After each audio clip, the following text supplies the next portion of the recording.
paralyzed, it was interesting how, so many things in your life changed. I'm glad my children have a sense of humor about it, though.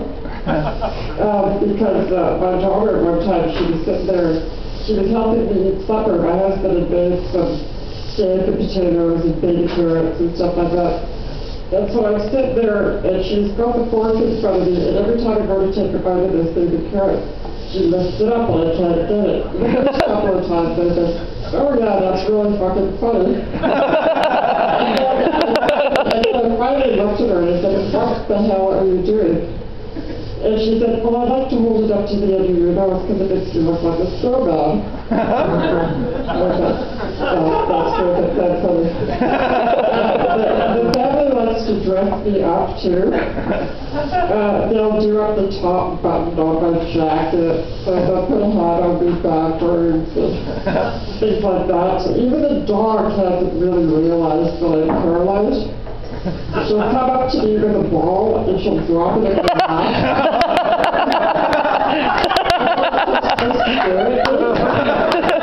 At first I thought, well, that's really sweet, she doesn't realize that I've changed.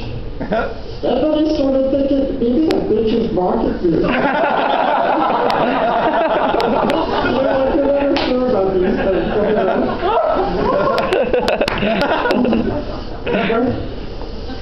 When I got sick, I managed for a while, and then eventually I had to go to the hospital. I was in the hospital for about 2 months while they tried to figure out what was wrong with me.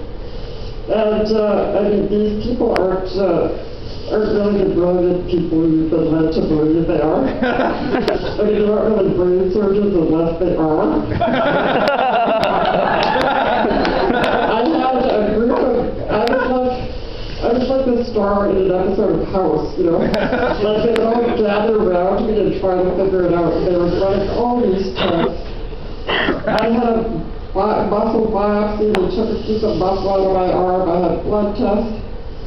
I had mammograms and pap tests, and spinal fluid was taken out. And then finally one day, all these brilliant young minds were gathered around my bed. And I was just pissed off. And I said, you know what? What if after all these tests you do, you never figure out what's wrong with me? What if they all come back normal? And they all were kind of quiet for a moment, and then one of the brighter young men pipes up in the back and says, well, then there'd be nothing wrong with you. And I was like, well, what the fuck am I wasting your time for? I'm sorry the taxpayers' dollars have been sent into this because I'm just going to get up and go home. If the kids say I'm all right, I'll tell you that much. And I saw it time and time again. These people, and because it was a teaching hospital, of course, they thought that because I was so bizarre, they had to drive everybody to see me, so I'd have these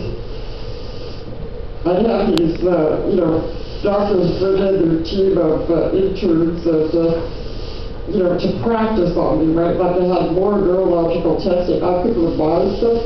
I could actually remind them of the test they left out. So this group come in and their teacher asked them, what's the first thing you want to ask her? And then I'm just staring at each other like, shit, I don't know. And I looked at them and I just said, okay, all right, I'm single. Inappropriate, I said there. But, I have to think, it is a good thing I'm married. Because, I don't think that a lot of people that are paralyzed get laid. I was just putting it out there, I wonder, is there like a spot on lava life?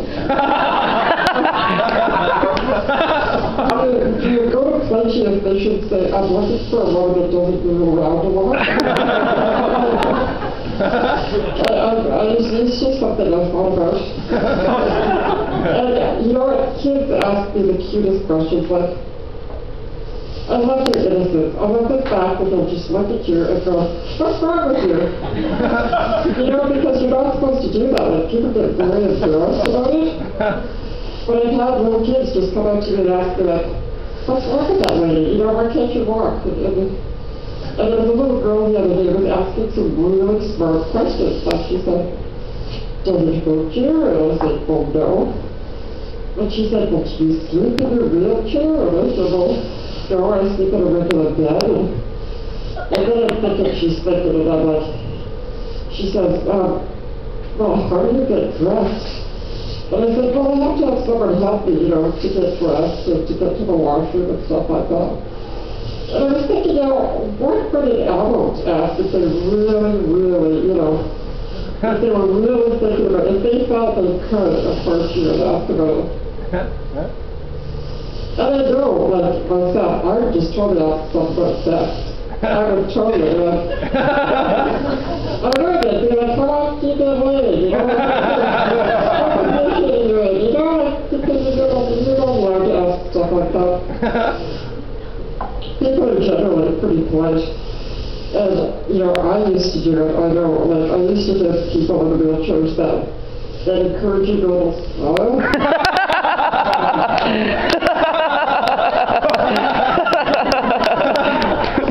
I love it all, you know. And you know, I realized now that I was such an asshole. Because I'd be like, do I acknowledge them? Do I not acknowledge them? I want them to feel included, you know. So I give them that little grin like, hey, they're handicapped person.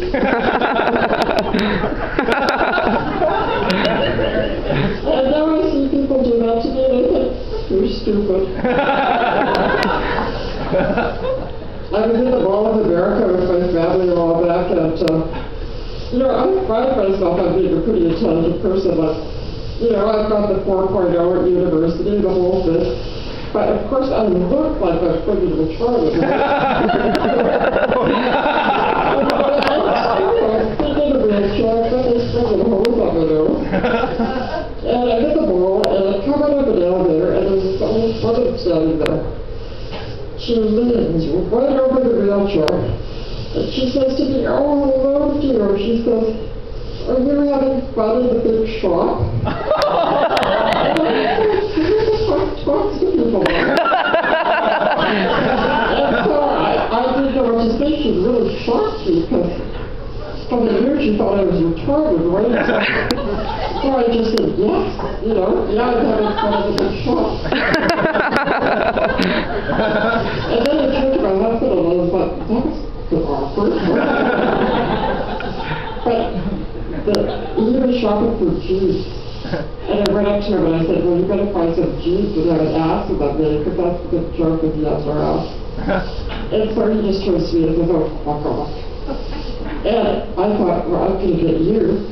So in the loudest voice I could muster, I said, I can't believe that you just told a handicapped woman to fuck off.